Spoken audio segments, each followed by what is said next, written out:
Hello, everyone. Welcome.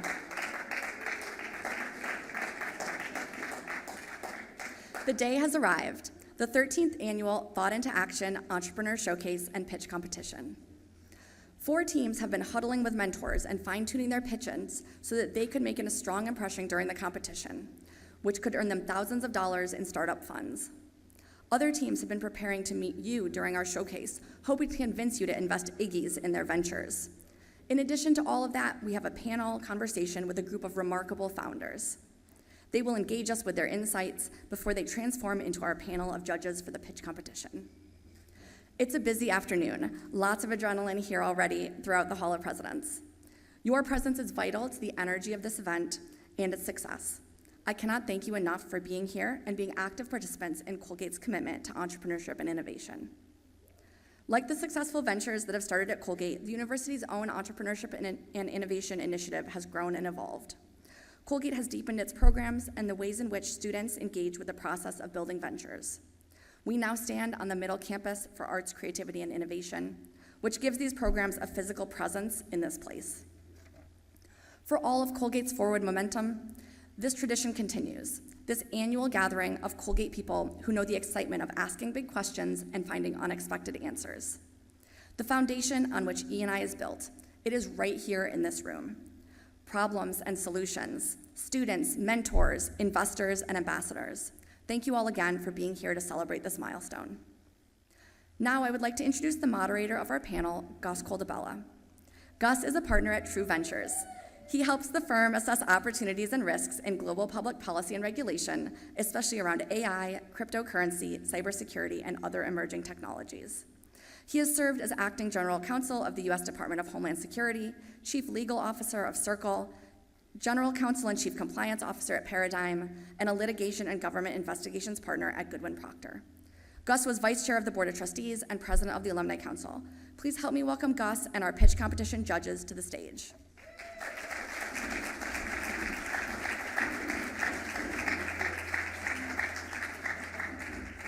All right, everybody. How's everybody doing? Are you so psyched for the Entrepreneurship Showcase? Oh, we lost one already. So, I have the great honor of introducing our panel of judges. First, we have Mike Ellenbogen, class of '86, who's the founder of Evolve Technology. Wave to the crowd, please, Mike. Caroline Danahy, class of '19, who is the co-founder of Fair Harbor Clothing. Woo! Kate Foster Langell, class of '99, co-founder of The Outset. Savneet Singh, CEO and president of PAR Technology. That is not me. Sorry. I don't need you to switch. I should have just paid closer attention. And Megan Curtin McKenna, class of '06, founder of FIF Collective. That is me. Shark Tanks from TV. Mark Cuban has nothing on this panel. We have assembled great Colgate entrepreneurs and Colgate-related entrepreneurs to judge our 4 competitive teams today. But we thought it would be a really interesting idea to give you a little bit of inside baseball. I mean, a lot of these things are, the pitch competition begins immediately. And you sort of know who the judges are, but they just start asking questions, and then the pitch competition is over.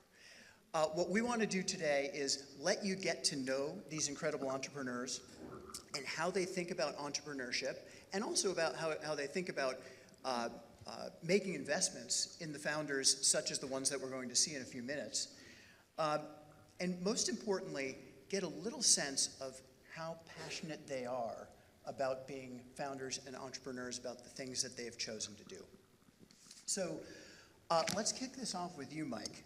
I think everybody in the crowd should know, if they don't already, that Mike won the Colgate Entrepreneur of the Year Award this year.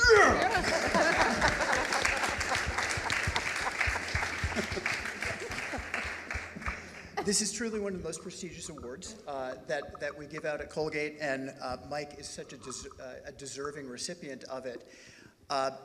We want to talk about the journey of being a founder. Mike, talk about it. Like, how did you go from idea to probably the highest point of your career, which is getting this Colgate Award? This seat right now, Next it to does me. not get any better than this. Thank you, Gus. So my entrepreneurial journey started right here.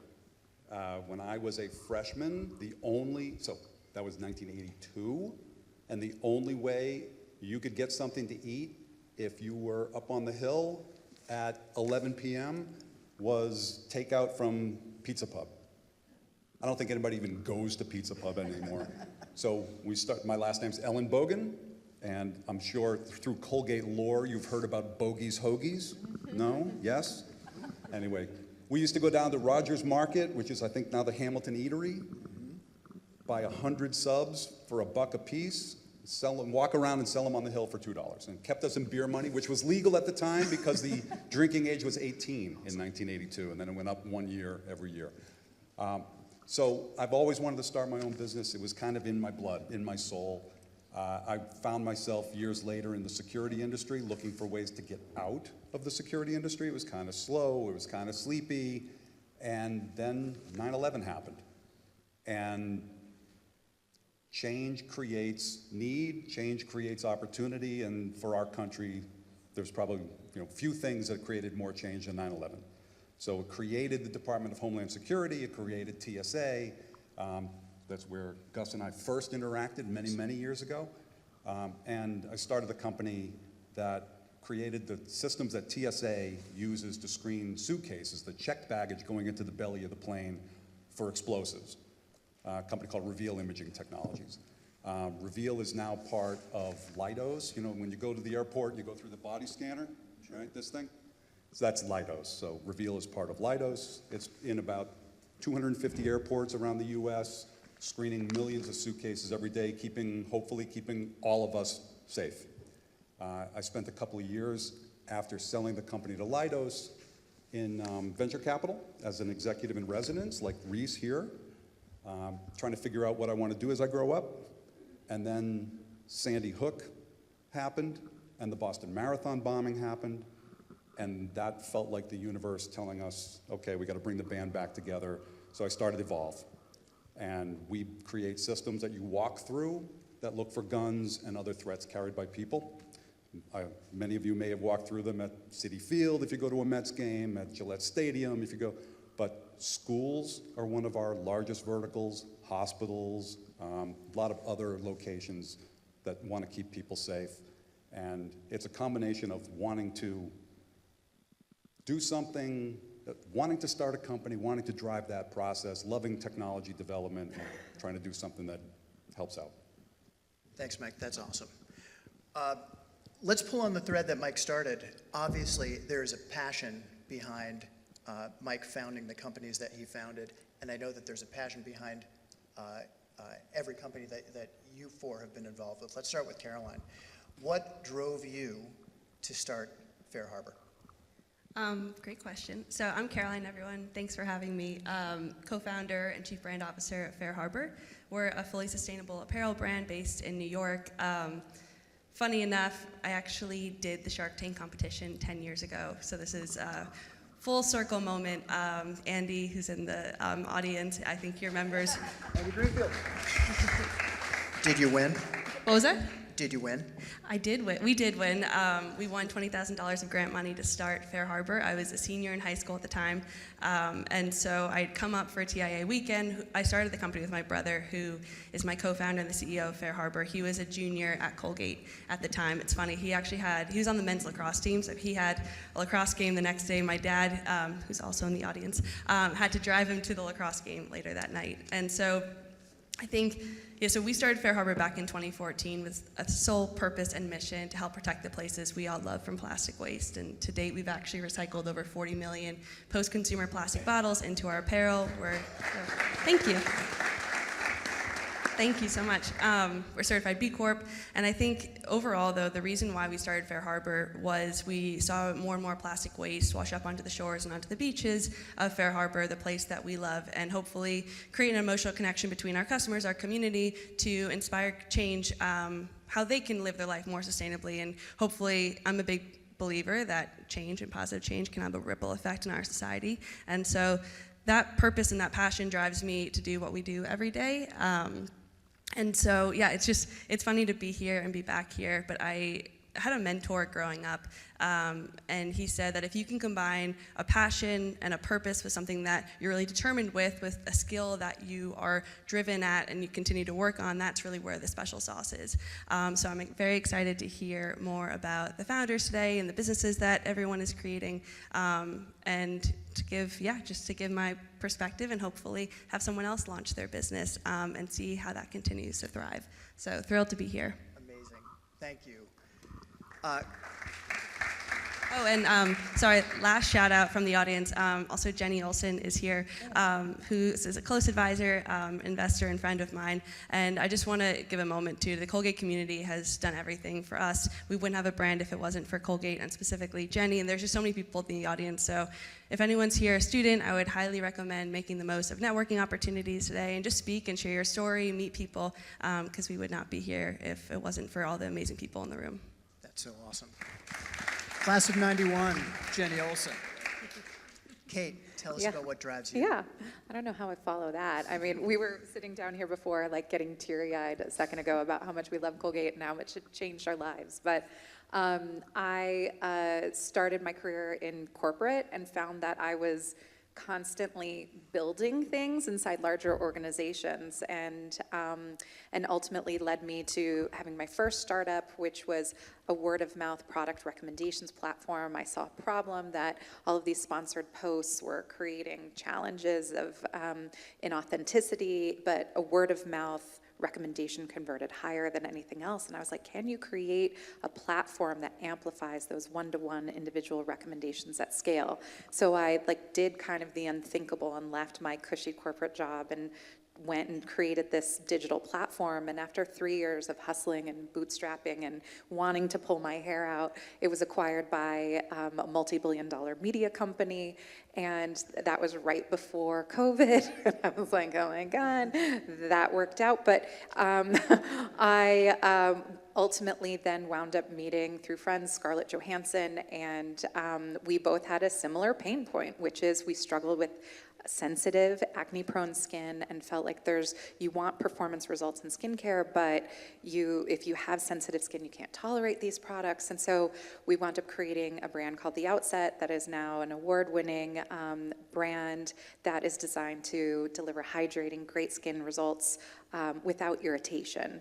And so when you talk about the passion, it's always like, I love entrepreneurship because you get to solve customer problems. If you have a problem and then something that you can see echoed in other consumer pain points, that's kind of where your opportunity is. And then the passion that drives you to figure out to solve your own problem, but also their own problem. And it never gets old when somebody says to me oh my gosh, my skin has never been better. And to be able to help somebody feel better about themselves makes me feel incredibly great. And it's addictive. And I don't want to stop. So whether it's this or something else that I might dream up, I think it's this idea of being able to solve problems. And it's not just the idea, but it's the execution. And if you can bring those two things together, like the passion and the skill, but also the idea and the execution, it's super gratifying and fueling. Awesome. Thank you, Kate.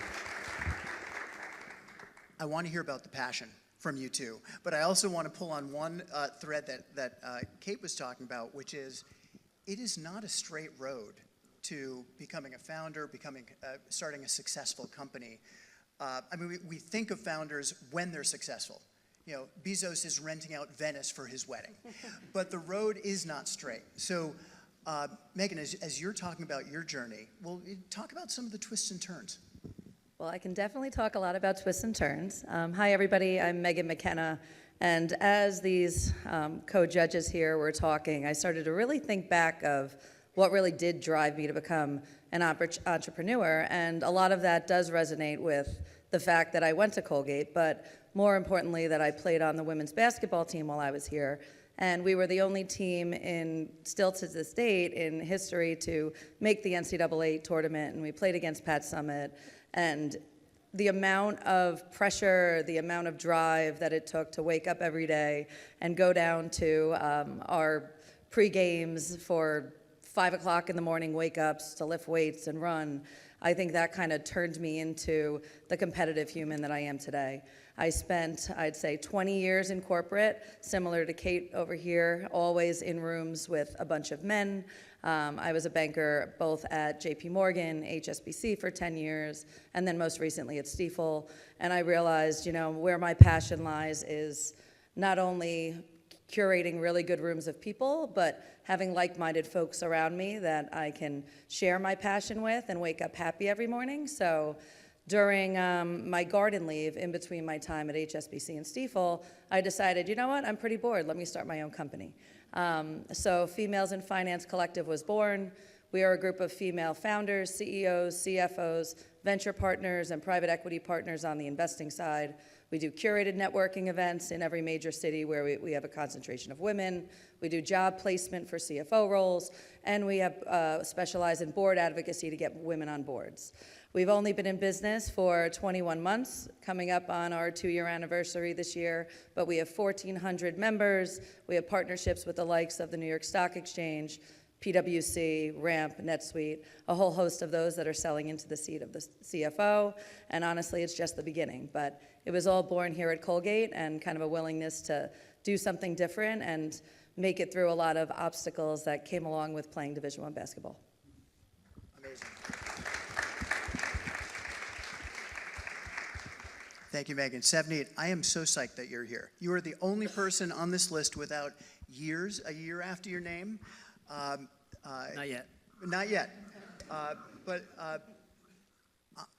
the fact that you, who did not go to Colgate, is so involved with Colgate and wants to get more involved with Colgate, especially our entrepreneurship programs, is really inspiring to me and I think to us.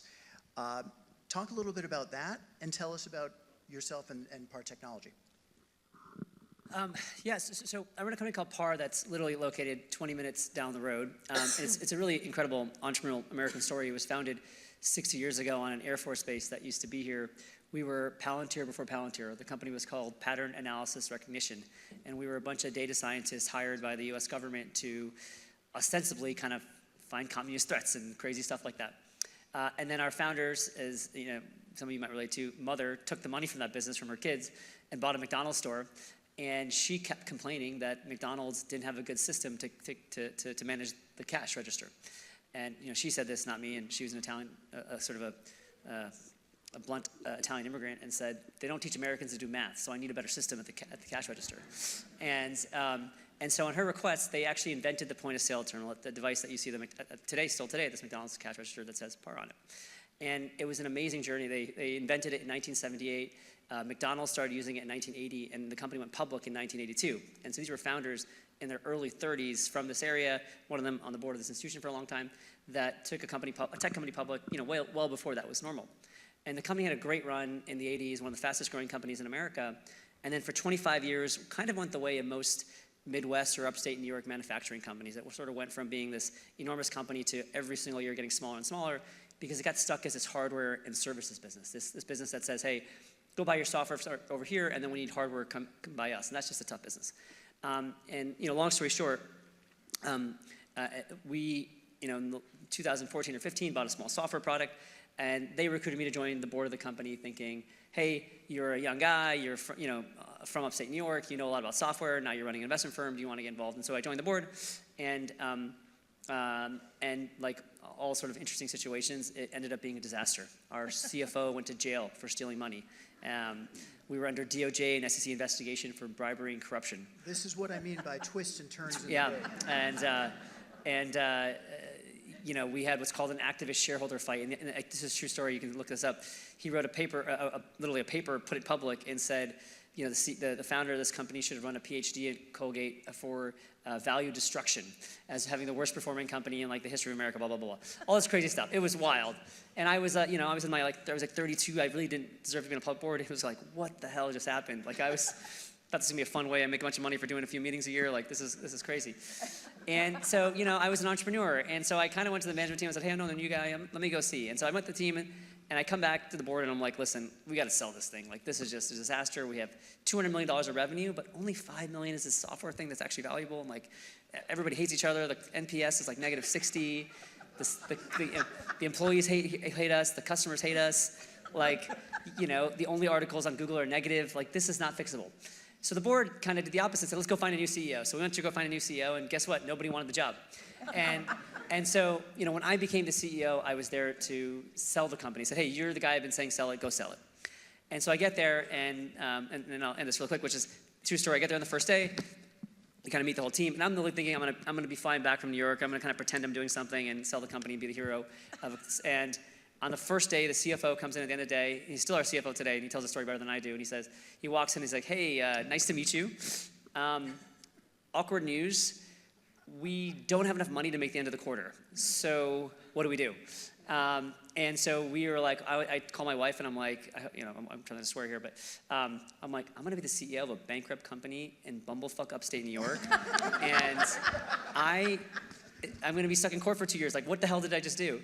And so I was an entrepreneur, and I started a business for that. And to your point of why I'm passionate about Colgate and entrepreneurship was, that having been an entrepreneur allowed me not to freak out and hire a bunch of lawyers and consultants and said, hey, let's get the right people around the table with the right incentives, the right vision, the right culture, and we can solve any problem. And that's why I love entrepreneurship, because I think it's a great self-correcting mechanism for society. When there's a societal problem, I like sort of meshing the sort of government with entrepreneurism, because I think it can solve things better. And so we're able to kind of find our way through it and build a relatively successful company in upstate New York that nobody thought of.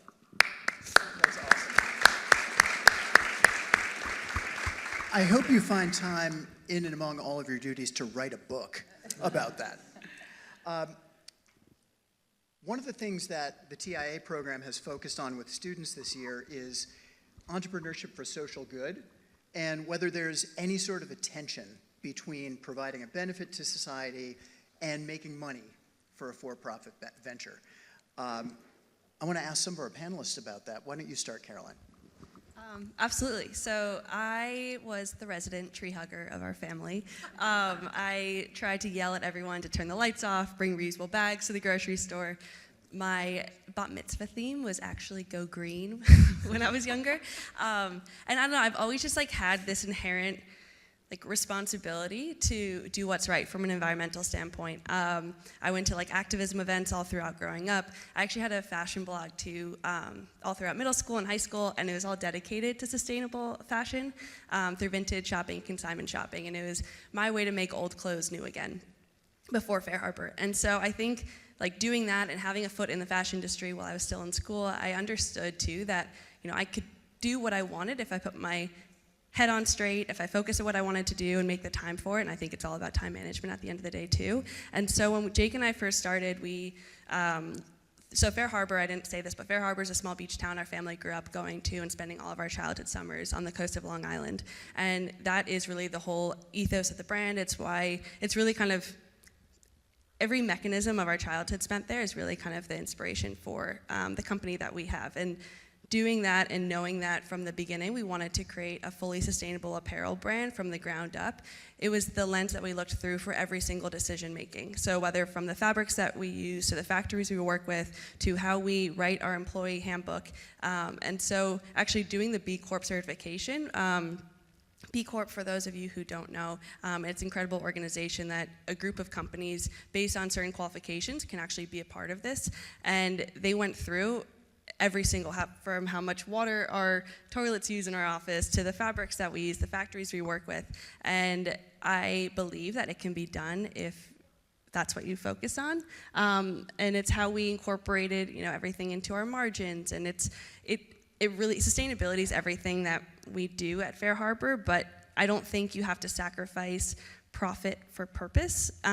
It can be done if that's what you want to do, and that's really kind of where you set your mind to. So I can't imagine creating a business that's not sustainable and that doesn't have good at the core and purpose as a core pillar too. And so that's really kind of, it's the lens that we look through for every decision that we make. That's awesome. Thank you. Mike, how about you take it? Tension or sync between these two values? Yes. The Evolve's mission is to make the world a safer place to live, work, learn, and play. And you know, for a long time we were seeing in the headlines, you know, every 2 weeks, you know, mass shooting events. Our mission is to help our customers prevent those events from happening. And last year, all our systems are connected to the cloud, so we have a lot of statistics. And last year, our customers reported finding 178,000 firearms. And for those of us who grew up in the Northeast, it's kind of a staggering number. But 500 to 1,000 firearms a day are being kept out of locations like theme parks and schools and hospitals. 70% of workplace violence happens in hospitals. So I feel like we're doing something positive. And we were successful enough to be able to take the company public a few years ago. That said, we do get people accusing us of being ambulance chasers. By taking the company public, we've done well, hopefully by doing good, but complaints about who we are and how we go about our business resonated with the FTC, which resulted in an FTC investigation that caused the stock to drop, which resulted in an SEC investigation, et cetera, et cetera, et cetera. At no point did anyone say your technology doesn't do what you say it does, but there's always going to be detractors. There's always going to be somebody saying, you know, you're doing this for the wrong reason. We believe we're doing good. We believe we're making a difference. We believe we're saving lives. We're trying to do well by doing good. If the company's not profitable, we can't continue to invest in our technology to make the process easier, smoother for the visitors to the Smithsonian's up and down the National Mall. So these things have to go together. And you have to look at it through that lens in order to appreciate, I think, you know, the connection between creating a profitable business, even though you are trying to do something positive for society. Awesome. Want to weigh in? Yeah, I mean, I think, hi.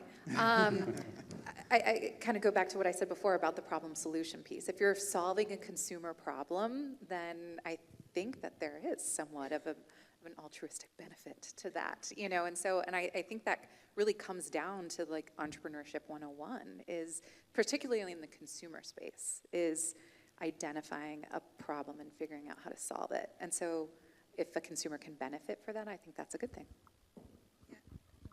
Yeah, I would say we're kind of going through this pain point right now at my company. So we just turned on membership fees in January. Prior to that, when I was still a banker, I was less driven, I would say, to have to monetize as quickly as I do now that I have staff that are working within the company and we're trying to pay everybody.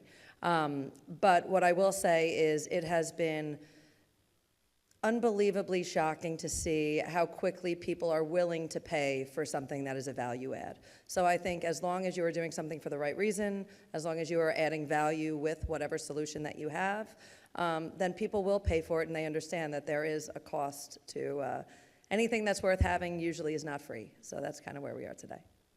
I'll go super fast. I think there is a tension, but I think it's, you know, one of our best customers is Sweetgreen, and I always joke with the CEO, I'm like, I want your job, man. You can convince people buying a salad for $20 is healthy and feel good about yourself. That's an incredible experience, right? Because you actually believe it, you can get your employees to believe it, and your consumers are willing to pay because you think they're making them better. But it's really hard for the vast majority of businesses to make that direct tie to their social good they're creating. If I'm making a welding product, you know, what is that story and narrative? You know, that's going to go on a plane, that's going to make that plane really safe, and that's why we do it. And so, to me, it's not so much of, I don't think anyone gets into business, or very few people get into business to say, I'm going to go try to screw the environment. There are people, very few people that do that, but they're actually trying to create some change in society or some change in a market. And I think, to me, inherently, entrepreneurship is creating societal good in some way. You're trying to create a product to make people better, make businesses better, and that has a compounding impact around that over time. Amazing. I think we got to move to a lightning round format because I want you judges to start judging, and I want to get the students up on stage. But let's do 2 questions quickly. The first one is, if I'm not criticizing any generation, but if this generation is looking at Insta or TikTok, they're thinking, within a few weeks after graduation from Colgate, I should be the CEO of some big venture. And we've already addressed the theme that the road is never so straight as that, or so short. But if you had the opportunity to whisper some advice into the ear of your 20-year-old self at the very outset of your entrepreneurial business journey, what would it be? Start with Savneet. Unless you don't want to start. I'd say one business, one personal for mine. Quick on businesses, it's a marathon, not a sprint. And don't do anything for external expectations, because your parents, your community, your friends, your social media, you've gone out there and said you're an entrepreneur. It's okay to say, wait, you know what, I'm actually not. And I think being very comfortable doing it for the right reasons. And the second thing I would say to all entrepreneurs is read that Teddy Roosevelt quote, the man in the arena. And I think it's important to know that even if you fail, you still were in the arena. And I think it's important to kind of leave with the fact that you may do a startup, you may spend 5 years of your life not making that amazing salary at Google, but at least you experience something that you gave your all to that is really hard to do that in life ever again once you graduate college. Awesome. Megan. I would say celebrate suffering. I lost both parents pretty early in life, and honestly, I think it has made me a much stronger person, and I've been through quite a bit of obstacles that kind of led me to take the risk of leaving a cushy corporate job where I was making very good money to say, you know what, this is what I want to do for the rest of my life and follow my passion. So if you're going through something, keep going, because there is something on the other side. Awesome. Great. I think comparison is the thief of joy. So I didn't have social media when I was 20 years old and graduating, and it's all fake. So don't make any moves or judgments based on what you see from social, because they're just showing the good parts.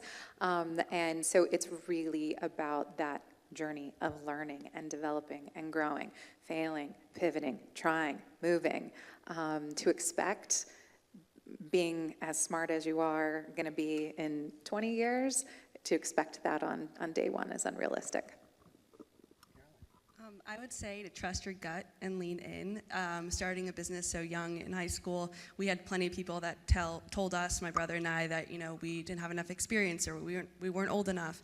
And I thought I had to dress like a certain person and act like a certain person, that investors would take me seriously. And I would just tell my younger self and to tell the students in the room to trust your gut. And you never know what the world has in front of you. So have confidence in yourself and don't look back. I'm going to play off the points that he made, which is it's a marathon, not a sprint. I tried pitching multiple businesses to venture investors before I knew what the hell I was doing, and it's embarrassing looking back, and I was a little bit ahead of myself, and I was only able to do it successfully once I was I was pitching something in an industry I really knew. So on the marathon side, find an industry you like, learn it, spend some years, because you only can see the seams and the opportunities when you're kind of swimming with the fishes, when you're inside that industry. And then, once you got your 10,000 hours and you're an expert, that's the point where you go pitch the new idea for investment and starting something new. Awesome. Okay, as we're thinking about getting you in your judging seats, let's focus on that for a minute. Because as I said before, most of these Shark Tank competitions, you just meet the judges and then they judge. I would love to hear a few words from each of you about what you look for in a founder that you're thinking about investing in. Because I think, if you watch the TV shows, it's like, who's going to make me the most money? And we all know that that's not it. So, unless you say it is, Mike. Why don't you start, and then we'll go down the row.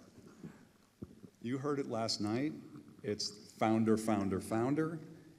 And for me, that means passion. I want to talk to somebody who's waking up at 4 a.m. because they're excited about new ideas.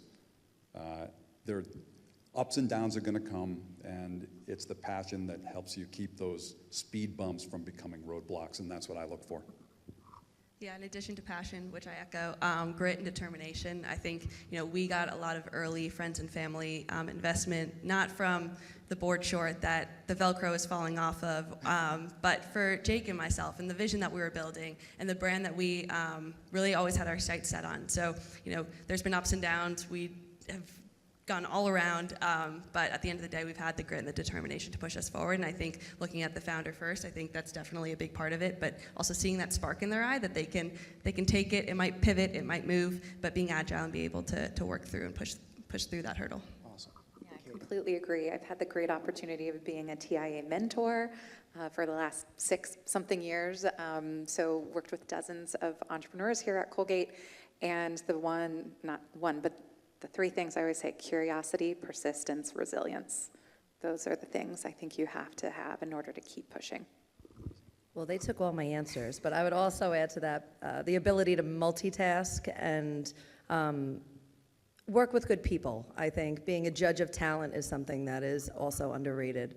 As you go through building a company, sometimes you do have to make tough decisions, but if you have a good team around you, then you're in a good place. So I think trying to find that. I'll quickly frame one thing I heard and add something. I think the key to being a founder is being obsessed with the problem so much that when you hit that first wall, second wall, third wall, you're not thinking like, crap, I should have stayed at my fancy law firm job, because it doesn't matter. You're like, I never would have been happy there because I just need to kind of sell this thing, and I think that's kind of what everyone's saying. But one thing I look for is, someone that's super stubborn about that vision. Like, they just have to solve it, but they are really good at taking coaching and feedback and being flexible on how they get there, because I promise you the way you're going to get there the way you think you're going to get there is definitely not the way you'll actually end up getting there. And so can you actually listen to other people? For me, it's summed up by the immortal Mike Tyson, right? Everybody's got a plan until you get punched in the mouth. So prepare to get punched in the mouth. Over and figure over out- again. Over and over again. My brother and I say that too often to each other. Yeah, and you're going to get hit. You got to figure out how you're going to come back from that hit. We are so lucky to have this panel of judges judging the entrepreneurship competition today. Please join me in thanking them for being here. Let's go.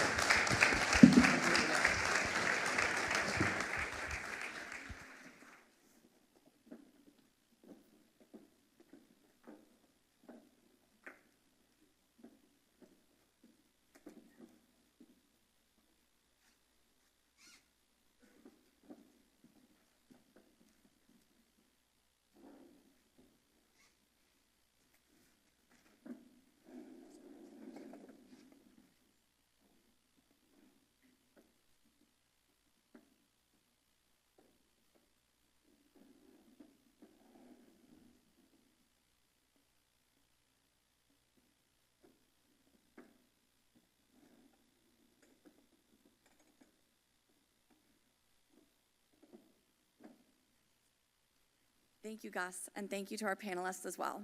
We will hear from you again shortly. In a moment, I will introduce Reese Wilson, entrepreneur in residence, and invite him to the stage to facilitate today's pitch competition. But first, it is my pleasure to announce that beginning in the 2025-2026 academic year, the entrepreneur in residence position will be known in perpetuity as the Weiner Family Entrepreneur in Residence, thanks to Howard Weiner, class of 1972, who joins us today.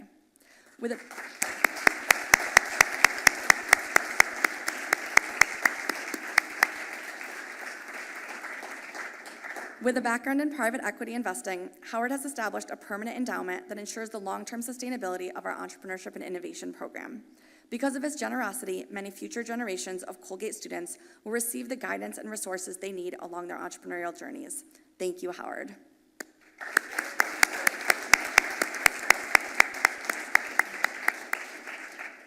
Reese Wilson joined us in September as entrepreneur in residence. Reese supports and leads the Thought into Action program. He works with students as an advisor as they develop their own ventures.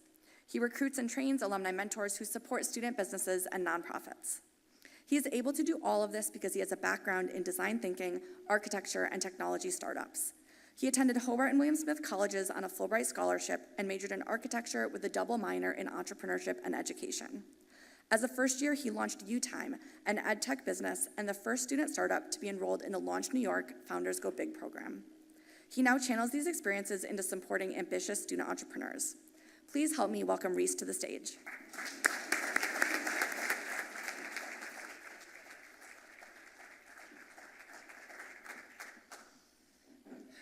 Thank you, Carolyn. What did we think of that panel discussion? Pretty good, huh? Can we hear that? Come on. Over the past few months, I've had the privilege of working alongside the fantastic ventures you see around the room today. In a few minutes, we will begin the pitch competition. Each of our 4 competitors will pitch for 5 minutes and field Q&A from our esteemed judges. The judges will then deliberate on this year's prizes, which will be as follows. 4th place will receive $1,000, 3rd place, $2,500, 2nd place, $5,000, and the 1st place winner will receive the grand prize of $10,000. Yes, let's hear it. Also, you may have noticed by now I do have a Scottish accent, so you're all going to have to really focus and lock in on this, okay? Work with me. Before inviting our first venture to the stage, I'd like to take a moment to reflect on the rigorous process these entrepreneurs embarked on just 3 months ago.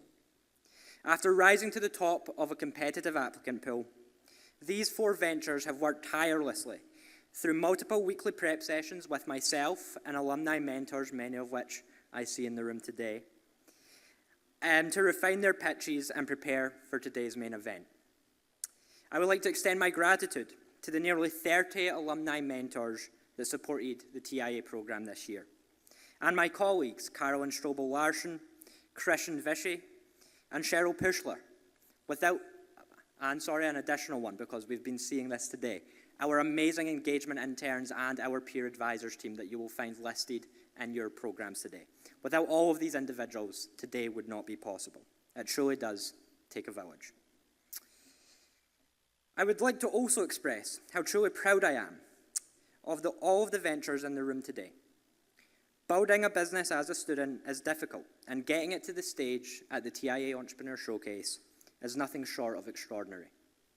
So, as I invite our teams up today, please show them your support and give them a warm Colgate welcome. Okay, are we ready to get started? Come on. All right. So, our first entrepreneur is Nathan Walsh, class of 2028, and co-founder of Students Helping Students. Nathan was mentored by lead mentor Paul Wigder and supporting mentor Ned Leckie. Please join me in welcoming Nathan to the stage.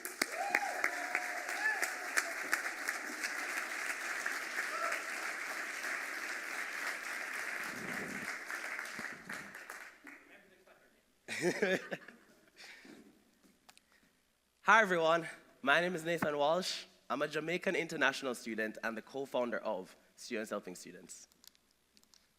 Imagine you're a Jamaican international student who has just been told about the US international application process. You're hearing phrases like CSS, Common App, you are lost. You know you're gonna need some help. So you go online and you look for free college services, but quickly realize that they're too generic to help you.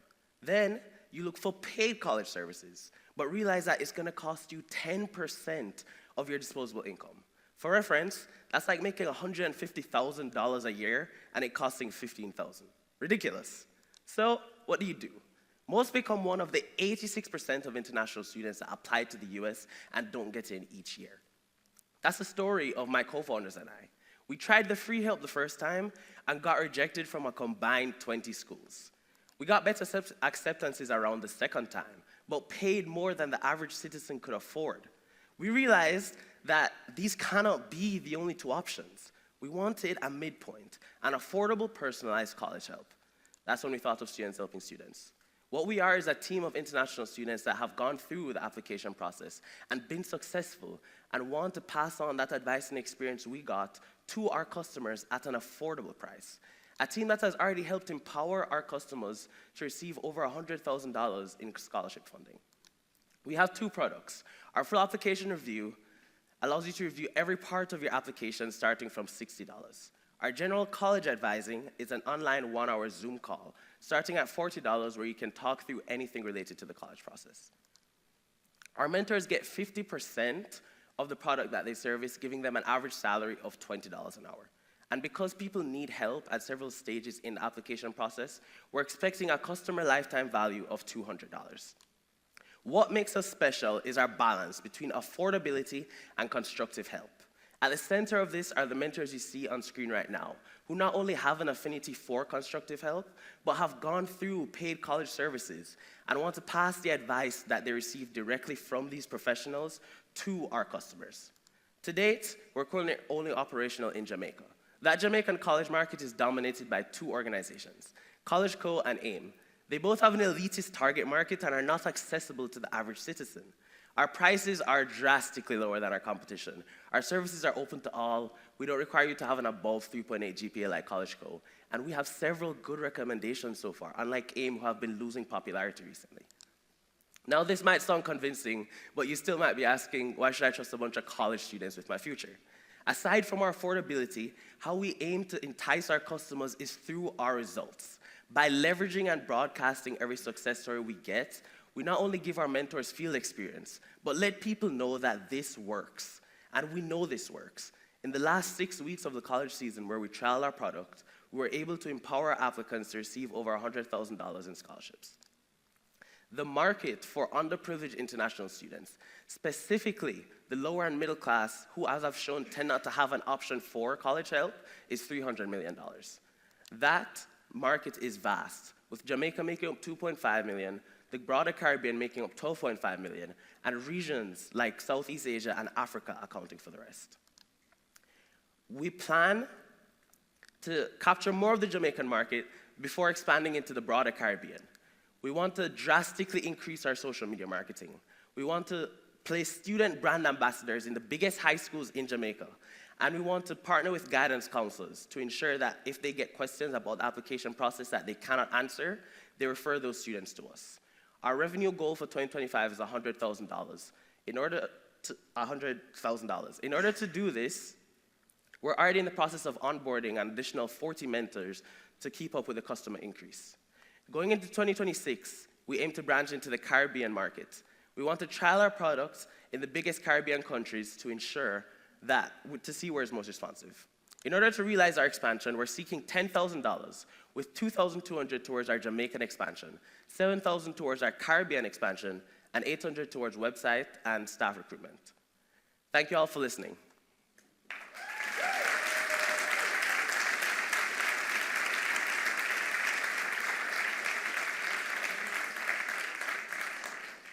I'd like to invite my co-founder, Christopher Madden, on the stage for questioning.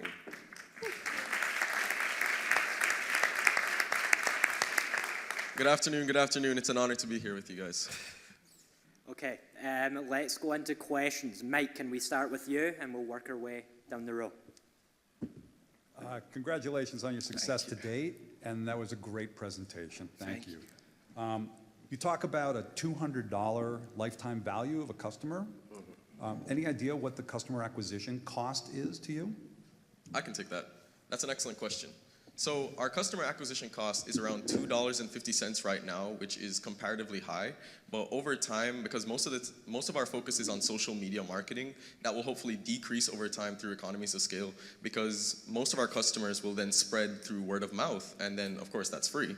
So then our customer acquisition costs will decline over time. Thank you.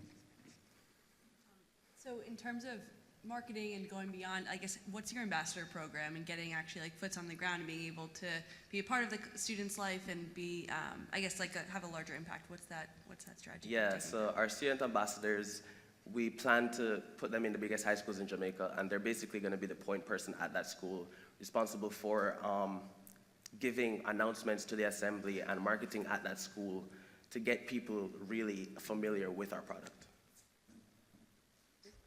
Congratulations on your traction and early results. Thank Really you. impressive.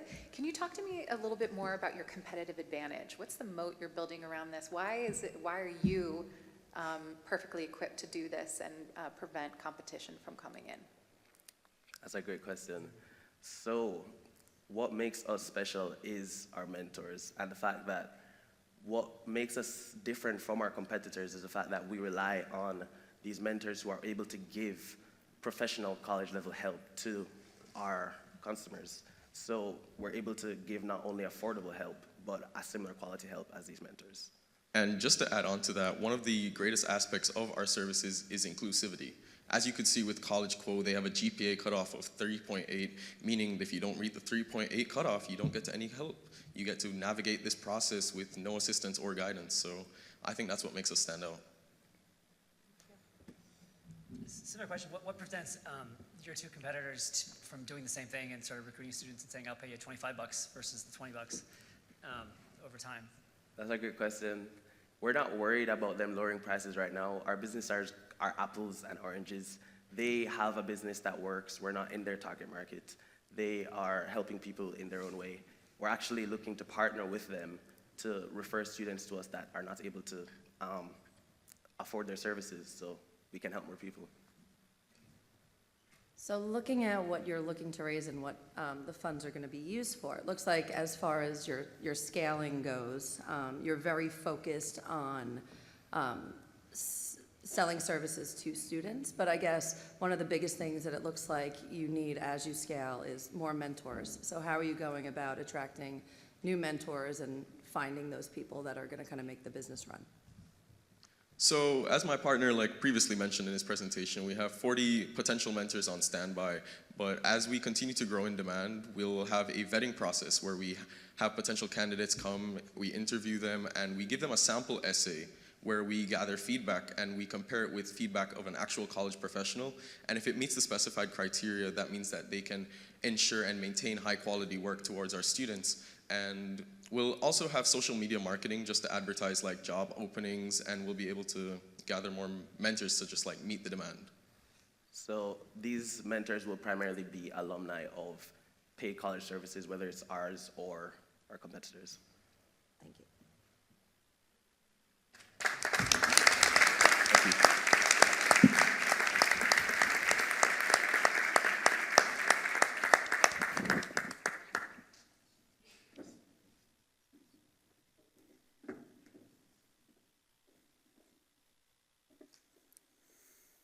Can we have one more round of applause for Nathan there? Come on. Amazing job.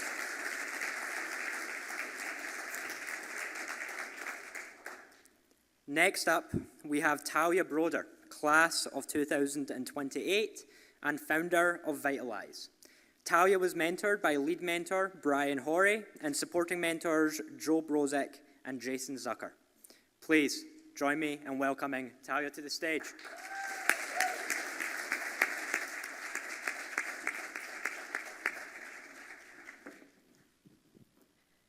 Show of hands if you've had a rough night of sleep this week. Well, you're not alone. In fact, 82% of adults don't feel well rested every day. I vividly remember struggling with insomnia as a child, but luckily, through using holistic remedies like aromatherapy that my mom provided me with, I was eventually able to overcome this struggle. So what if I told you that by harnessing the power of aromatherapy, you could have a 226% improvement in cognition? Hi, I'm Talia Broder, the founder of the Vitalize Alarm, here to transform how you go to bed and wake up. At night, you could set your alarm on the Vitalize app. And as you wind down, you can emit calming essential oils like lavender from one cartridge to help you fall asleep. And in the morning, that will automatically trigger the device to emit energizing essential oils like peppermint to help facilitate a gradual awakening. Using our unique two-chamber technology, we'll create a seamless transition from going to bed to waking up. And our app suggests your optimal wake-up times that fall when you're in your lightest sleep stage to help reduce mental fatigue in the day. And gentle, yet impactful tones to start your day off on the right foot. The customer would buy the product at a fixed price of $95. Then, with our subscription-based model, they can buy 2 essential oils every 3 months, ensuring we have recurring revenue. The smart alarm industry reached $770 million just in 2023, and is projected to grow at a rate of 26% until 2030. But beyond this, McKinsey found 82% of US consumers to now see they deem wellness as a top priority in their everyday lives. We are specifically targeting new parents and menopausal women, since their sleep quality is constantly compromised. But a broad range of adults could also benefit from using the Vitalize alarm, either those that struggle with sleep quality or that simply want to enhance their wellness practices. This target customer alone gives us an attainable market of $2.6 billion. And assuming we capture 5% of that within the next 8 years, we can reach 130 million. Other sleep quality solutions include sunrise alarms like the Hatch Restore, to the Oura Ring, to temperature regulating sleep mattresses that cost thousands and thousands of dollars. But 37% of US consumers still say they are unsatisfied with their current findings. There were previously 2 comparable products to the Vitalize alarm that were both discontinued due to their high price point, poor functionality, and poor design. But despite this, there have been thousands of comments on YouTube and Reddit of people begging for a product like this to be brought back to the market. And we have corrected all of the previous issues. In fact, we have over 50 organic signups on our website's waitlist, despite 0 marketing efforts and just based on the description alone. To date, we have a fully functional prototype manufactured, that fully developed, and are on track to launch our first round of products in October of 2025, making it in time for the holiday season.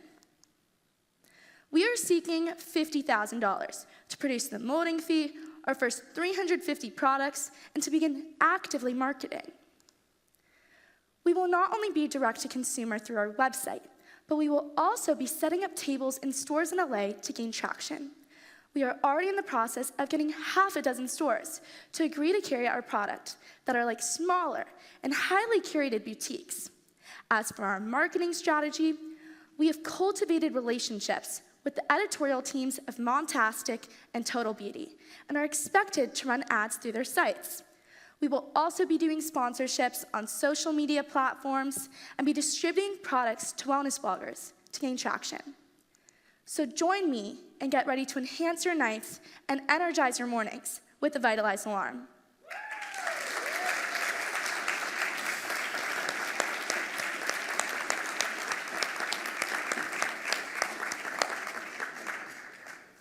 Okay, let's go into a round of questions. Megan, can we start with you this time, and we will run the opposite way. Okay. So as far as your addressable market, as you mentioned, I think starting with women in menopause and new parents is kind of where you're fixated currently.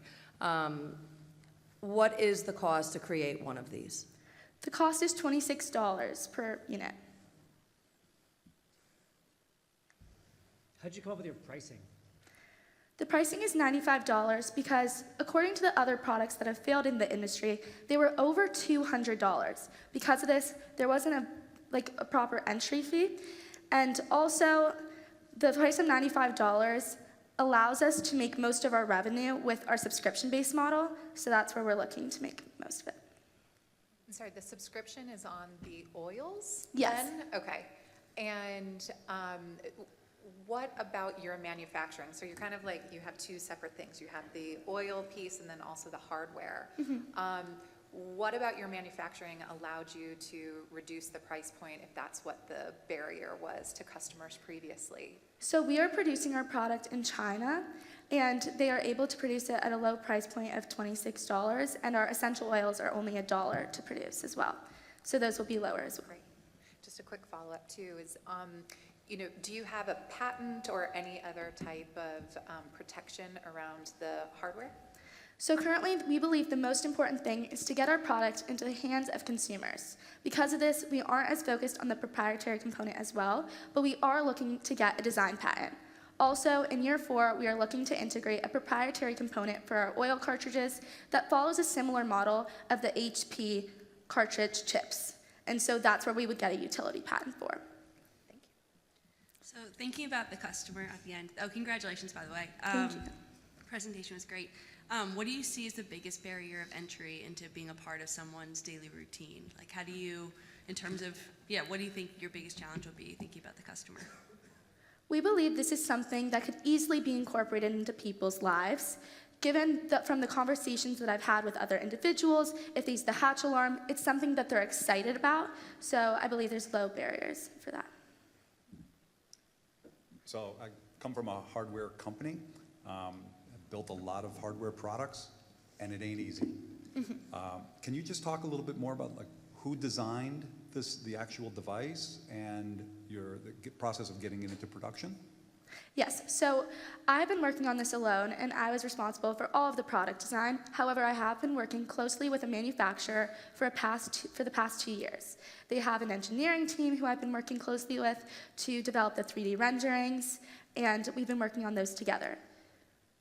And just the upfront cost of like plastic molds and things like that? The mold is $22,000, and it produces 750,000 products. Thank you very much. Of course.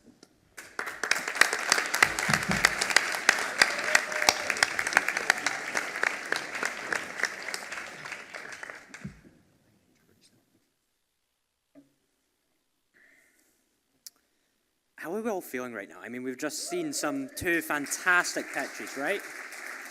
Come on. Okay, our next contestant is Alana Connolly, class of 2027, and co-founder of Wags and Wings Dog Rescue. Alana was mentored by lead mentor Kim Schaefer and supporting mentors Joel Plotkin and Joe Robinson. Please join me in welcoming Alana to the stage.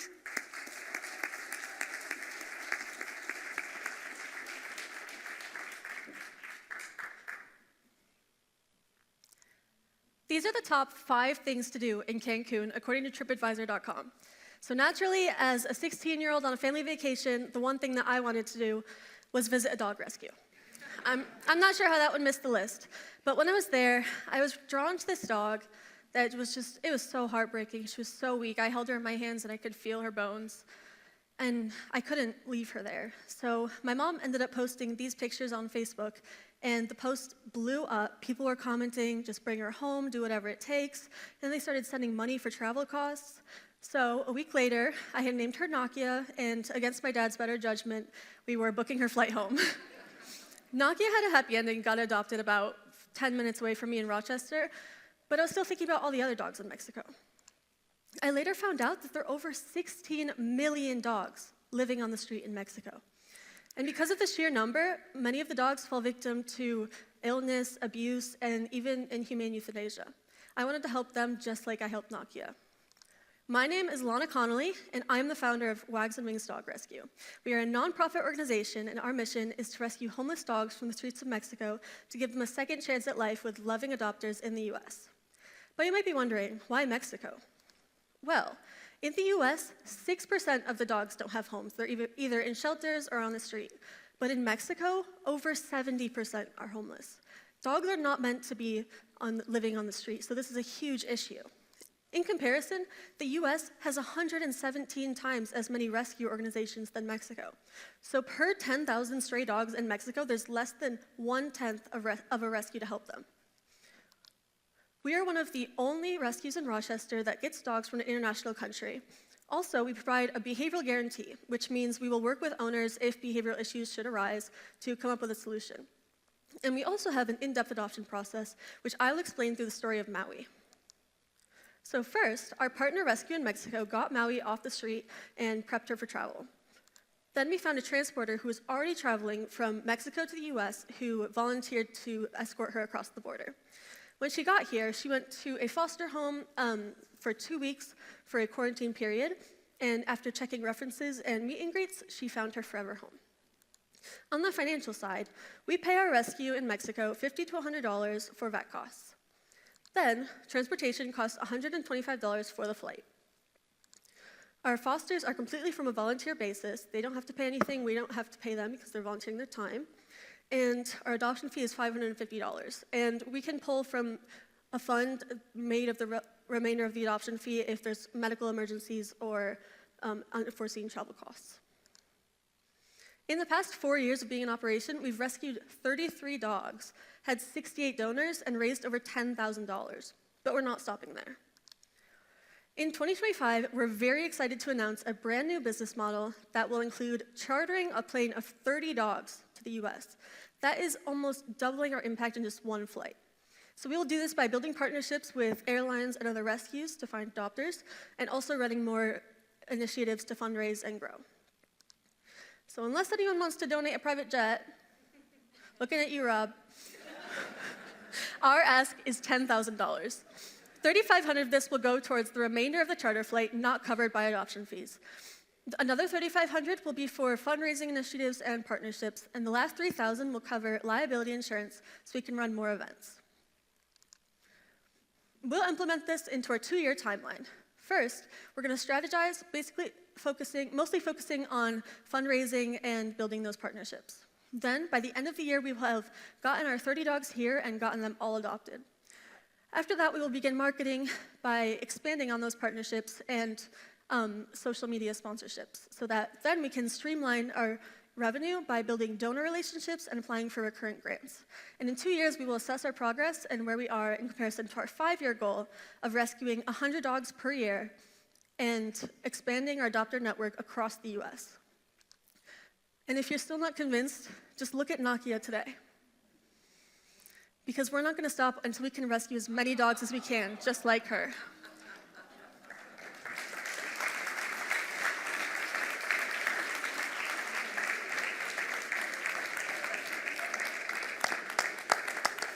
Wait, I wasn't done. So the question is, why Mexico? Well, if Wags and Wings didn't exist, Salchicha would not be alive today, and she'd still be on that roof. Okay, now I'm done. Yeah.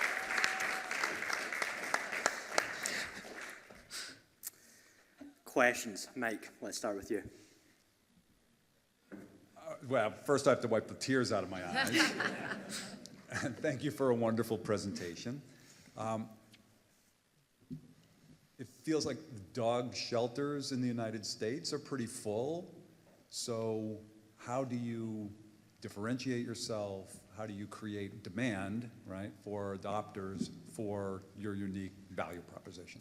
Yeah, so our adoption fee is actually lower than the average in Rochester. It's $550, and the average is $600. So it's cheaper to get a dog from Mexico, and we provide all breeds of all ages, and we have our behavioral guarantee that sets us apart. And do the dogs only speak Spanish? I mean, do your dogs speak English? Sorry.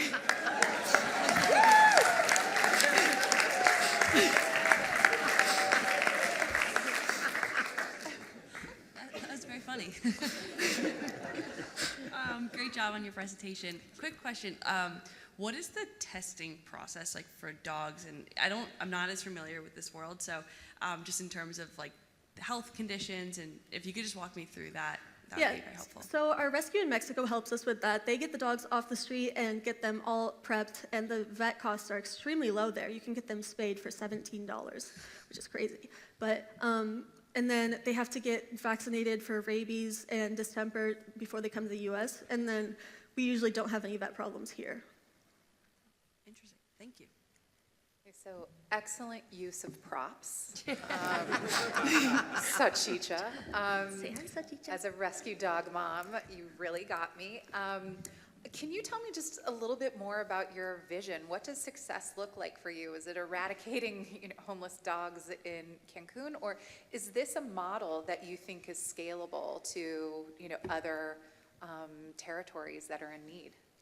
Yeah, we're going to expand eventually because we've gotten dogs from 3 different places in Mexico, and obviously it's a huge problem all over Mexico and Latin America in general. So we're going to expand by this charter flight where we could get many dogs at once, and also that will allow us to get them from different places. And through social media, we will be able to raise more awareness about this problem and run more initiatives for people to like spay and neuter their dogs in Mexico. She saw a squirrel, I'm sorry. Great, thank you. What's the goal? Is it to be long-term sustainably profitable so that you can expand beyond Rochester? Is it to be Rochester focused? Like, what's your longer-term vision? We're going to expand our adoption network across the U.S. and bring 100 dogs per year. And we will do this by the partnerships we're building. We're in contact with the Animal Pad, if anyone's knows that. But it's a California-based rescue that also gets dogs from Mexico. So. Knowing kind of some of the challenges within like the regulatory environment among airlines, have you done, some initial conversations with other partners, and is the charter thesis something that you think is likely to happen if you are able to raise this money? Yeah, so I am in contact with air charter advisors, and they're willing to work with us to get all the dogs here in cargo. So we're looking at it very logistically. It's just the fundraising and applying for grants so we can make it possible, which we're very confident that we will be able to. Thank you. Thank you.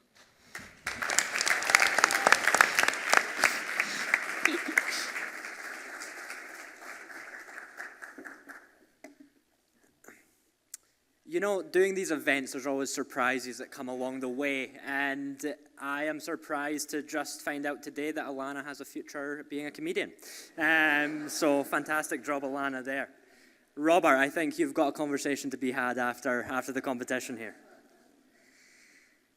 Okay, and that brings us to, last but not least, Charlotte Prendy, class of 2025, and founder of Trust Beverages. Charlotte was mentored by lead mentor Brian Horry and supporting mentors Joe Brozek and Jason Zucker. Please welcome Charlotte to the stage.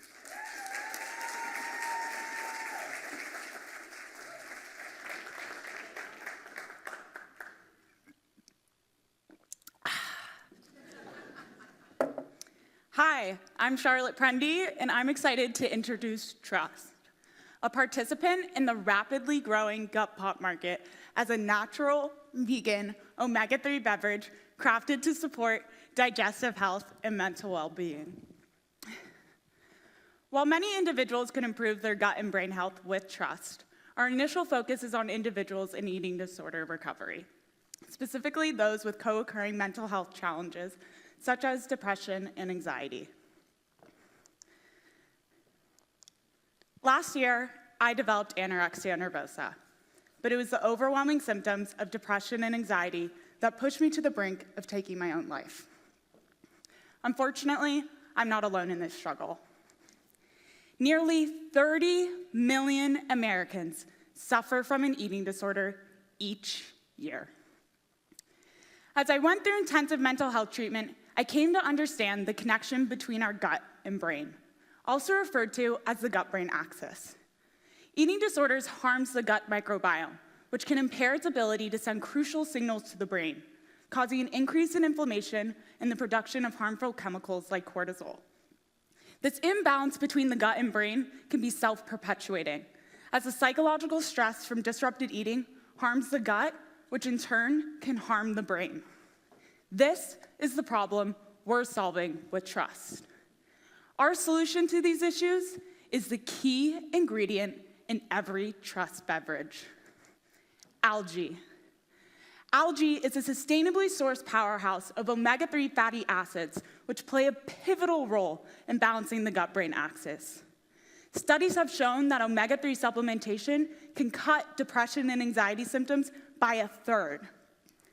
I personally take omega-3 supplementation, but in the form of a pill that's inconvenient and hard to swallow.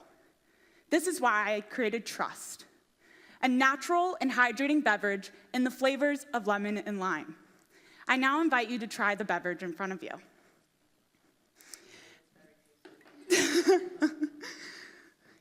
To test the effectiveness of algae on the gut, I conducted a 10-day trial with 25 Colgate students. Of individuals in the algae group, 60% reported decrease in bloating, consistent bowel movements, and feeling more energized. Compared to our competitors, you don't have to worry about the fishy aftertaste of fish oil pills, the side effects of medication, or the gritty textures of powders. And you can enjoy all the benefits of omega-3s in a convenient canned beverage. Gut competes in the gut pop market, which in the words of one grocery executive, is on fire. Poppi's revenue grew 60% last year to $500 million. And Olipop is reportedly the second fastest beverage startup to reach $1 billion in revenue. Coke recently announced its plans to enter the market later this year, and Pepsi recently bought Poppi for $1.6 billion. I'm not done yet. Olipop recently raised $50 million at a $1.9 billion valuation. Trust, which is the only beverage that combines gut and brain health, will ride the tailwinds in this category. Our go-to-market plan focuses on New York City. In New York City, over 450,000 individuals go through mental health and eating disorder recovery each year. If we achieve 10% penetration of this group and assume that they consume 1 bottle a day over the course of 3 months, New York City alone is a market for 4 million units and almost $11 million. Our distribution plan is to partner with treatment centers in order to put trust in the hands of those in need of it. Our unique focus on this channel, along with our alignment with patient needs, will give us a foothold in the gut pop market. I've reached out to the treatment center I personally worked with, and they've expressed interest in stocking our product. Following these partnerships, I plan to expand to retail shelves. I'm first going to focus on health and wellness retailers in New York City, and then expand to other large metro markets. I'm seeking $50,000 for the initial launch of my product. This will go towards formulation, manufacturing, and distribution of my product. When your gut and brain are healthier and happier, you are healthier and happier. So trust your gut. Whether you're recovering from an eating disorder, facing mental health challenges, or simply looking to improve your overall well-being, choose Trust, a natural, vegan, omega-3 beverage crafted to support digestive health and mental well-being. Thank you.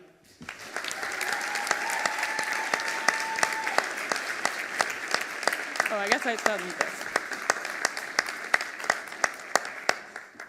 Questions, Megan, sorry, let's get. A lot of people call me that too, so it's fine. Honestly, I really don't have a question, but more of an offer on this one. So I'm actually an investor in a company called Dessoir, which is a non-alcoholic aperitif backed by Katy Perry. I have within our FIF group the venture arm of Diageo, along with the founder of Hey Freya. So there's quite a few that are all like in this sector that I would love to make introductions for you to, because I think A, it's tasty, B, I love your story, and C, I love having another female founder on the stage. Awesome, thank you.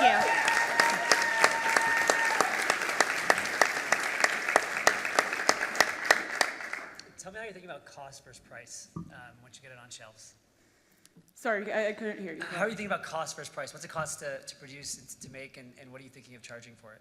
It costs around $1.30 to produce, and I'm going to charge around $2 to $3.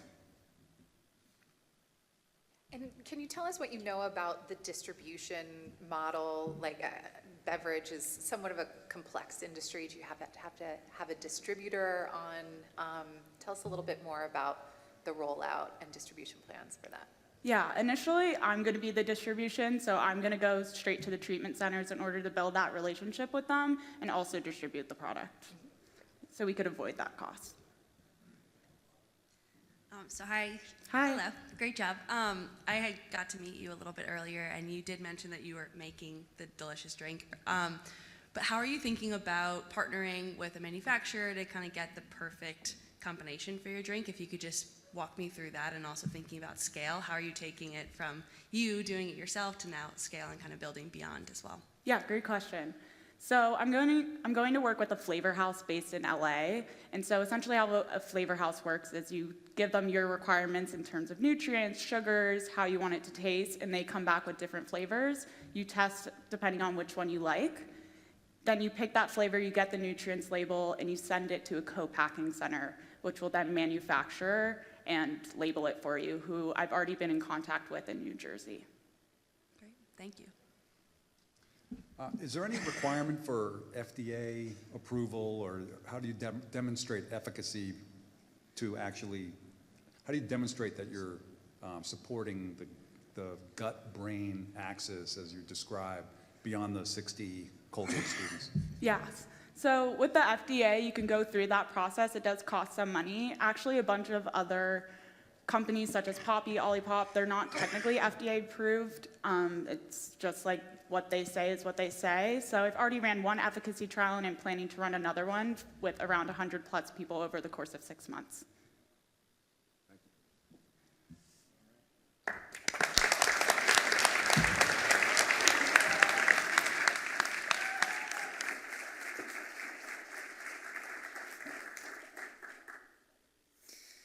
Fantastic job, founders. Can we have one more, a round of applause for these teams here?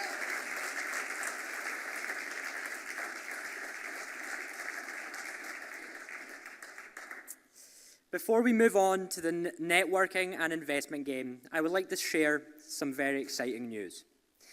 In just a couple of weeks, 3 of our teams will embark on an extraordinary opportunity to compete in the New York Business Plan Competition Finals on April 24th in Troy, New York, for a chance to win up to $35,000 in funding towards their businesses.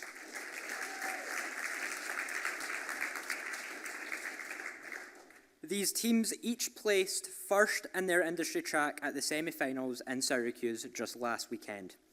I will now list these teams out, and please give them a round of applause. Firstly, we have Talia Broder with Vitalize.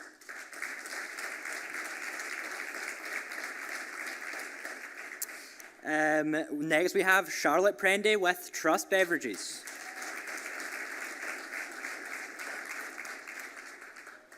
And last but not least, we have Mac Charara, Lane Katz-Vanzo, and Brendan Morano with Everlasting Technology.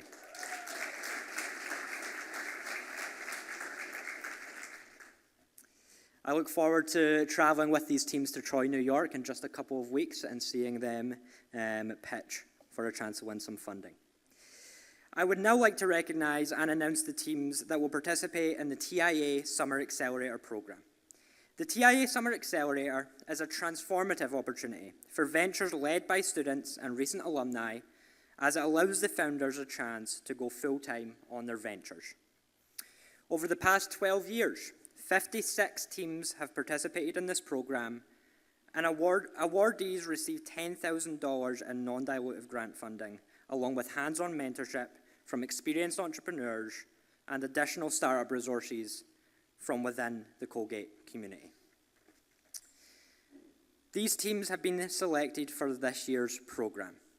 First, we have LGH Publishing, Lisa Heller, class of 2018, sorry.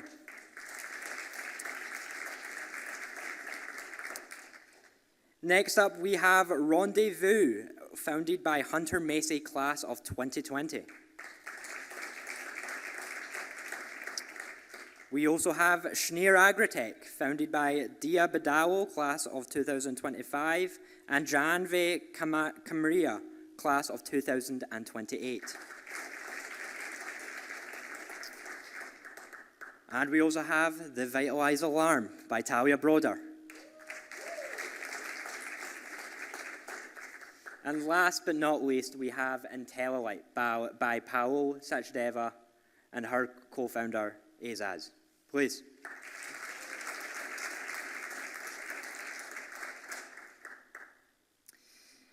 Congratulations to these teams for being selected for this year's TIA Summer Accelerator. I'm looking forward to working with these founders to take their ventures to the next level. I hope you will take some time to visit our Summer Accelerator tables and to learn more about the participants that join us here today. Now, our judges will leave the room and to deliberate. At this time, our Venture Showcase and Iggy Investment Game will begin.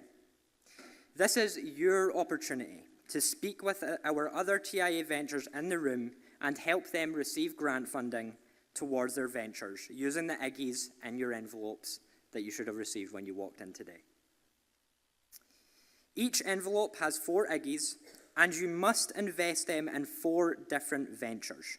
So please visit as many ventures as you can And if you like their product or service, consider investing an Iggy in their box.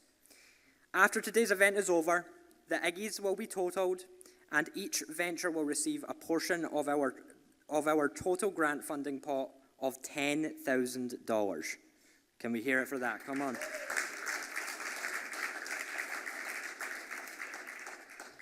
And also, if you invest very wisely, you may end up receiving a gift basket to recognize your talents as one of our best investors. The Venture Showcase and investment game will run until 4 p.m. after we come back together. At 3 o'clock, I will return with the judges to briefly announce the pitch competition winners and recognize our other award recipients. With that, please stand and enjoy investing.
Okay, everyone.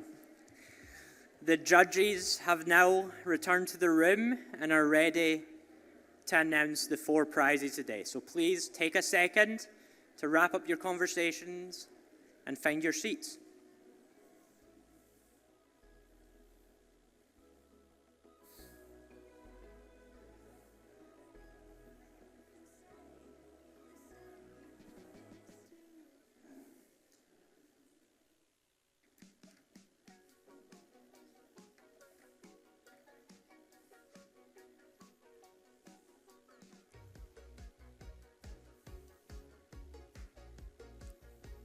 Come on, everyone.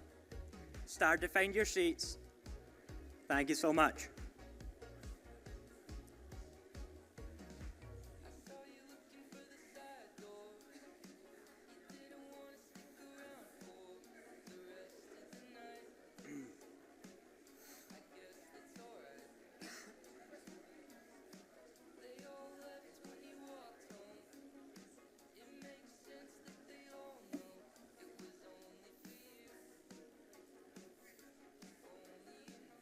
Okay.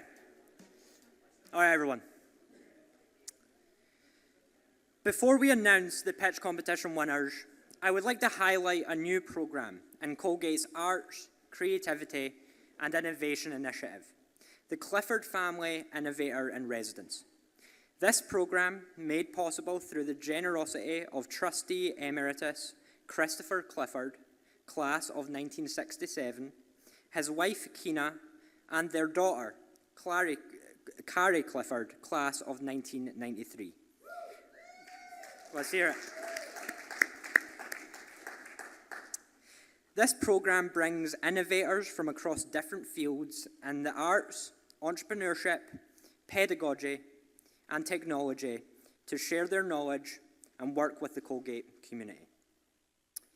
In February, Colgate hosted Francesca Zambello, class of 1978, as the inaugural Clifford Innovator in Residence.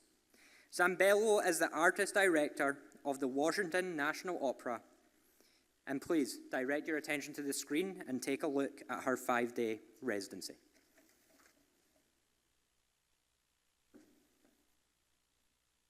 I'm thrilled to be back on campus now as the first Clifford Innovator in Residence, and I'm here creating a new ballet opera called O'Keefe, Kiss the Sky. What we're trying to do with Kiss the Sky is make a hybrid opera ballet. It's a form that doesn't quite exist. Usually the composer and librettist sort of go off and they write. Usually the composer and the librettist sort of go off and they write the whole thing and they present it to the director and choreographer if there is one, and then they just stage it. What this residency has given us is the opportunity to actually combine very early on in the process, before the music and the libretto have even been written, and collectively try to decide what this opera ballet is going to be. Georgia O'Keeffe has always been a fascinating subject to me. There's never been a great theatrical world created around all that she gave us visually. We realized that Mabel Dodge had been this incredible influence, and that the power of this friendship unleashed in O'Keeffe a whole world for her artistically. You often see these kind of guy buddy movies or guy buddy operas. We call them the bromance operas. But this idea of two women who connected both in their desire to create something new and their love of the West. This was an exciting story for us because it's not the kind of story that you see very often. And that's where you always need to start, is the story, the characters, their music, their words, and in this case, their dance. We have dancers who in a way parallel each character. With Georgia, there's this weighty, thoughtful, simple approach, and I think with Mabel it's more flamboyant and energized and evocative of like an eccentric. And then you have Stieglitz, who is kind of just solid. He was an innovator in his own right, and in a way he really brought her into prominence, but it was really, I think, Mabel who probably set her free as an artist. This experience at Colgate has really opened my eyes to the value of that interdisciplinary, collaborative education. We made it clear to the students that they could come by any time, and we did have 2 dance students who came on day 1, and we said, okay, we'll use you, be in it. And so they are 2 dancers, Summer and Josie. For me, working in the vault at Bernstein Hall has felt like an opportunity to recreate these salons that happened in New York in the 20s.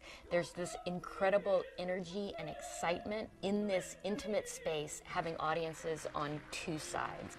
I hope that people take away the experience of what it's like to be watching a creative process. And something like this, I'm hoping that we would have it on the stage, I hope, of the Kennedy Center in 2 years. I'm thrilled for us to be premiering the first piece of this inside of Bernstein Hall in the vault. This coming week, Colgate will host engineer, designer, and entrepreneur David Kelly as the university's second Clifford Family Innovator in Residence. Kelly is the Donald W. Whittier Professor in Mechanical Engineering at Stanford University, where he serves as Faculty Director of the Stanford's D School, an interdisciplinary center for design dedicated to helping students develop their creative capacity. During his residency at Colgate, Kelly will consult with students and faculty members from Colgate's Design for America studio, visit 2 Department of Computer Science courses on human-computer interaction, and lead an interdisciplinary seminar for students facing design-related challenges in their research or creative projects. We look forward to connecting Kelly with our TIA entrepreneurs during his time on campus. Can we have a round of applause for Kelly next week?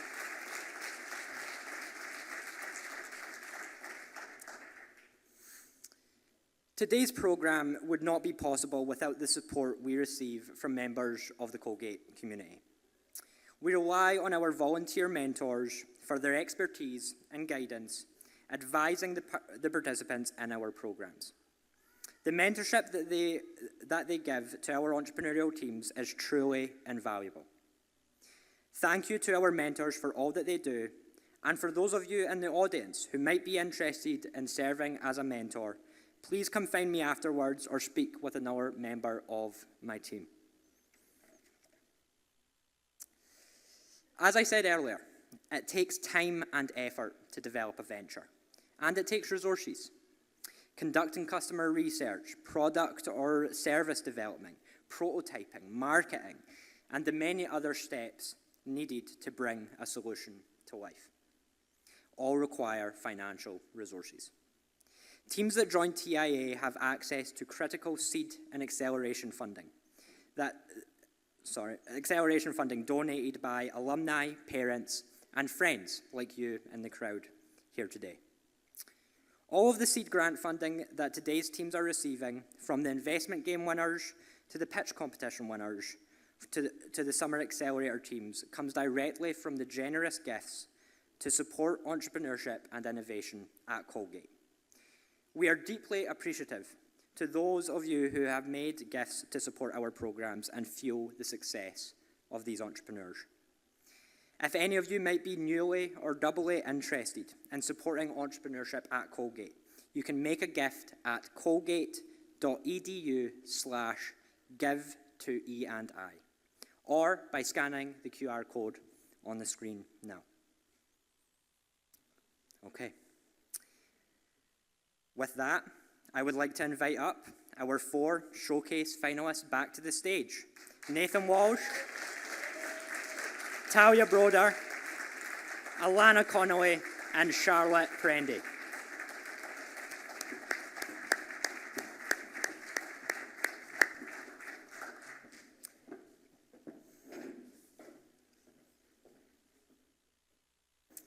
Now, before I invite up our Entrepreneur of the Year to announce today's prizes, I have some exciting news.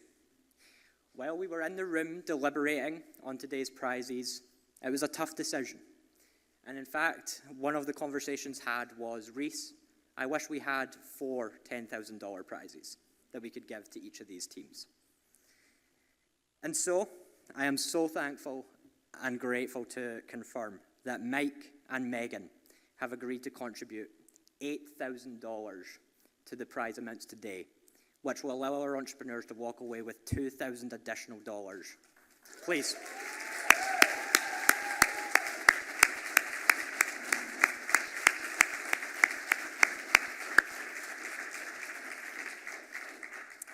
Congratulations, entrepreneurs. I would now like to invite up this year's Entrepreneur of the Year, Mike Ellenbogen, to announce the 4 prizes. Mike. Thank you very much.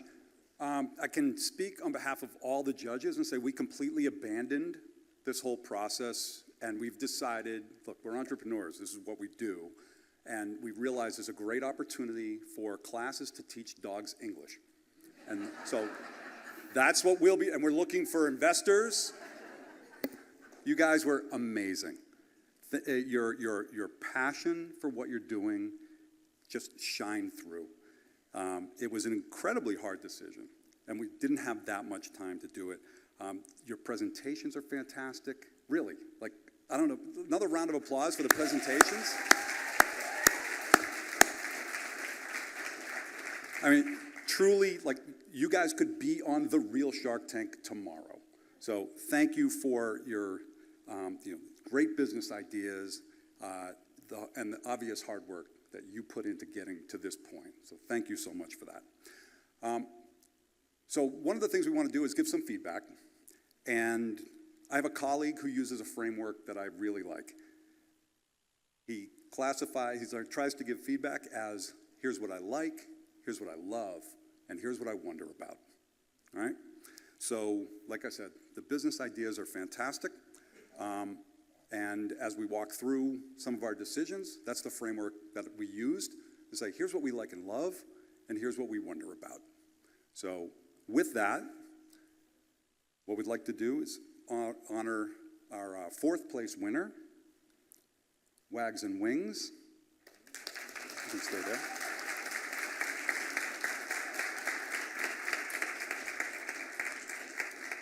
And here's what we love. It was a great pitch. Really well done. Excellent. I mean, you had great answers. Excellent use of props, as it was pointed out. Really, you did a nice job pulling on our emotions. And we were very impressed with what you're doing. What we wonder about is the scalability. How big can it get? How impactful can the organization be? And sort of sustainability as a business. So are all the costs taken into account? Can the business be self-supportable? Or as a 501c3, are you going to constantly be looking for donations to enable you to stay in business and meet your goals of 100 dogs a year? So with that, congratulations and good luck. Appreciate it.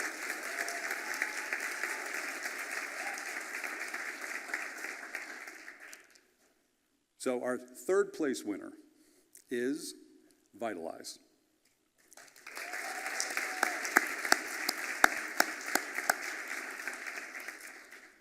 You gave an outstanding presentation. You really did. It was incredibly personable. You did a really wonderful job. It was well-researched. You were very obviously well-prepared. Your market data was excellent. What we wonder about is your long-term competitive advantage. Can you protect the IP? Can you protect the design? So that really goes to the long-term viability. One thing that you might want to consider is patents are expensive. Filing a provisional patent is an inexpensive way to protect your idea and buy yourself a year before you start having to worry about paying for a real patent. So something you might want to consider that might sharpen your elbows a little bit when you have to fend off competition on Amazon and other places. But great idea, congratulations, and good luck.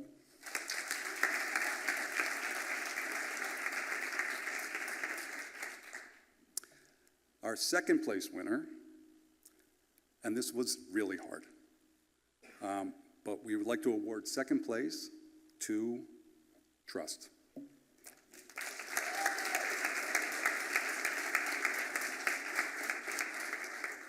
You demonstrated your passion with vulnerability. And I think telling your story it's not trivially easy, especially in front of a crowd. So thank you for sharing that, and we think it's a valuable pillar to what you're trying to build. Your market potential is incredible, right? If you can execute on what's in front of you, it's truly an amazing opportunity in a big market that can pay back. What we wonder about is we'd love to see some more efficacy data, as we already discussed. Also the unit economics.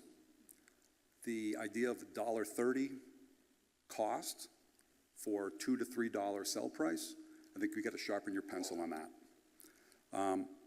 And then really understanding sort of your path to success, including distribution strategy and other.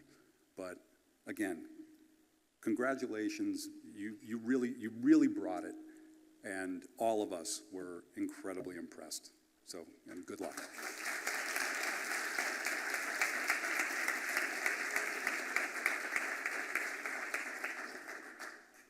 Any guesses who our winner is? Congratulations to Students Helping Students.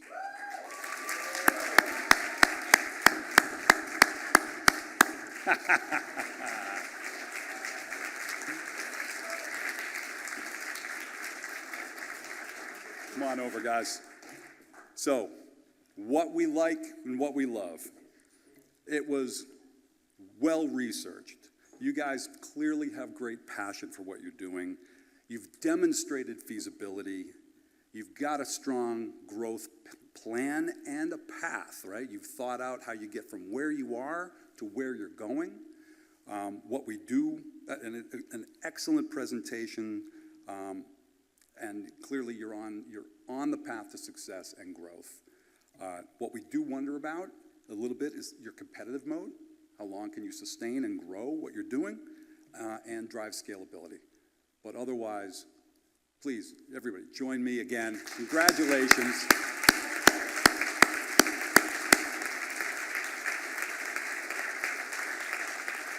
So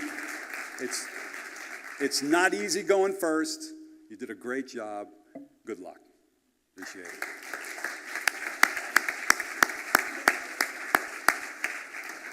Okay, great. Thank you.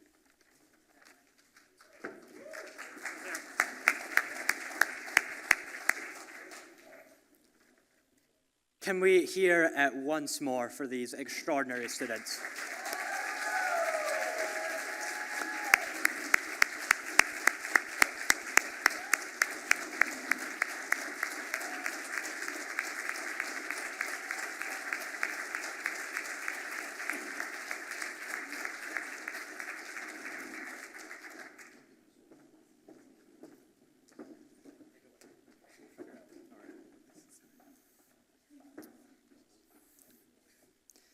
Also for our contenders, just be prepared. As we wrap up here, we will be dragging you over to that Colgate E&I backdrop there. We'll be getting some celebratory photos before we head off into your tabling.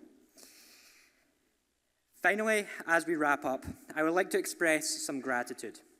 First, a huge thank you to our amazing panel moderator and judges for their contributions today. Can we hear it for these guys?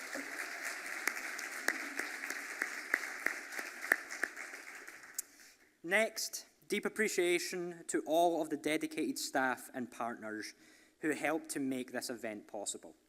This includes ITS, university events, communications, advancement, and facilities, and so many more. Finally, our sincere thanks to all of you for joining us for this year's TIA Entrepreneur Showcase. The Venture Showcase and Investment Game will continue until 4 p.m., so please continue to network and connecting with our ventures.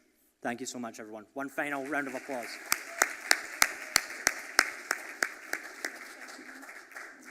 Before we head off, Charlotte Prendy would like to say a couple words. I just want to say a huge thank you to Reese throughout this entire process. He has been an amazing mentor. Even though sometimes you call me at 8 in the morning asking if my slides are right, it's okay. You truly couldn't have done it without you, and you organized this all, and it's been an amazing process. Thank you.